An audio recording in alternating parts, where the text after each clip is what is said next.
सुभद्रा योजना को नहीं आसला सबुठारु बड़ अपडेट जे 2000 आवेदनकारी महिलांकर आवेदन पत्र को खारज बा कैंसिल कर दिया। यार कारण कौन वो क्यों 2000 महिला आवेदन बा एप्लिकेशन फॉर्म कैंसिल कराई ता विषय आम ये वीडियो डिटेल्स आलोचना करवा।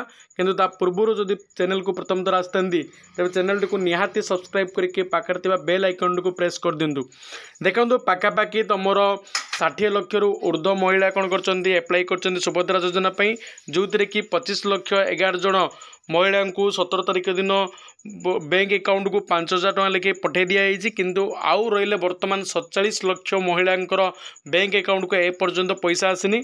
किंतु उपमुख्यमंत्री प्रतिभा परिड़ा बड़ बयान देइछन्ति जे 2000 महिलांकर आवेदन फॉर्म को कौन कराई खारज कराई। जार कारण होची सेमानंकर बैंक रो प्रॉब्लम किछि अछि, बैंक समस्या अच्छी बा कौनसी प्रकार डॉक्यूमेंट भूल थिबारु सेमानंकर आवेदन को खारज कर दिया बोली उपमुख्यमंत्री प्रभाती परिड़ा सूचना दैछन्ति।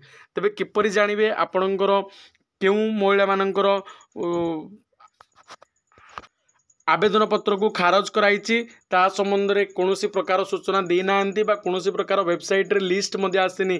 जो मैंने लिस्ट देखा से गुड़िक केवल मिछ कौन प्रकार रिजेक्ट लिस्ट ए पर्यंत सुभद्रा योजना को नहीं आसेनी।